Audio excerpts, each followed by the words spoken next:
안녕하십니까 CTS 시청자 여러분. 저는 부평상관교회를 담임하고 있는 박재우 목사입니다. 어떤 율법 교사가 일어나 예수를 시험하여 이르되 선생님 내가 무엇을 하여야 영생을 얻으리이까? 예수께서 이르시되 율법에 무엇이라 기록되었으며 내가 어떻게 읽느냐? 대답하여 이르되 내 마음을 다하며 목숨을 다하며 힘을 다하며 뜻을 다하여 주 너희 하나님을 사랑하고 또한 내 이웃을 내 자신과 같이 사랑하라 하였나이다. 예수께서 이르시되 내 대답이 옳도다. 이를 행하라. 그러면 살리라 하시니. 가르침을 받았다면 모범적인 행동을 보이는 것이 당연합니다. 오늘 믿음의 백성된 우리들은 하나님의 말씀으로 가르침을 받고 있습니다. 그러기에 올바른 행동을 보이는 것이 마땅하죠. 그러나 주의 자녀들은 올바른 행동만이 아니라 복음적인 제자의 삶을 살아야 하는 것이고, 복음적인 제자의 삶을 살아간다는 것은 과거의 모든 습관을 버리고 새롭게 하시는 하나님의 주권 아래 순종의 삶을 살아가는 것입니다. 저희 부평상관교회는 청빙의 과정에서 많은 어려움과 힘듦이 있었습니다. 그래서 제가 부임 이후에 성도들에게 강조했던 것은 새롭게 하되 지난날의 과거를 다시 시작하는 것이 아니라 새롭게 하신 하나님의 은혜 가운데 새로운 각오로 믿음의 역사를 이루어가기를 소망하였습니다.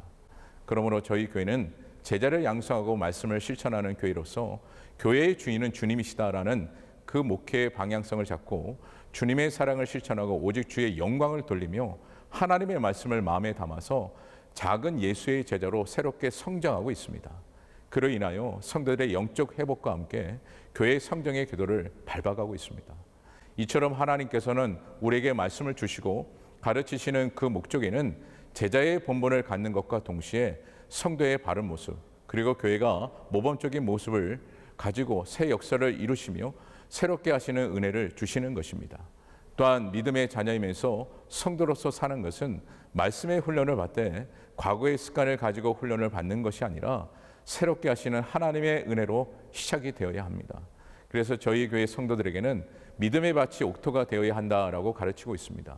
그 이유는 믿음의 밭이 옥토가 되어야만이 새로운 복음의 씨앗을 심을 때 새순이 나고 열매를 맺을 때 건강한 열매를 맺을 수 있게 옥토밭이 되기를 강조하고 있습니다.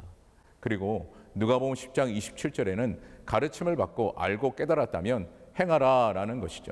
그러면서 주님께서 말씀하신 것은 그러면 살리라라고 말씀하셨습니다. 이것은 너에게 영이 살기 위해서는 말씀대로 행하라는 그 중요한 메시지와 더불어 그러면서 너희 영이 살 것이다라는 것을 말씀하신 것입니다.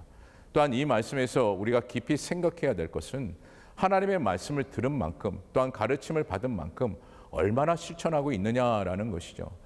그래서 오늘 우리는 Just the way Jesus did, 예수님께서 걸어가신 그 길과 예수님이 원하시는 방식대로 순종하는 것이 중요하고 순종해야 합니다. 하지만 당시 율법교사는 끝까지 교만한 모습을 보였고 말씀에 대한 깨달음을 전혀 얻지 못하였습니다. 그래서 주님께서 비유로 말씀하시면서 결론을 내리신 것은 말씀을 좀 알고 아는 척한다고 해서 되는 것이 아니라 말씀대로 행하는 자가 영생을 얻게 된다는 것이죠. 그리고 비유의 말씀에서 가장 중요한 핵심은 하나님의 말씀을 안다면 희생하라라는 것입니다. 이것은 자신을 죽이는 희생이 필요한 것이고 그로 인해서 복음적인 희생을 말씀하시는 것입니다.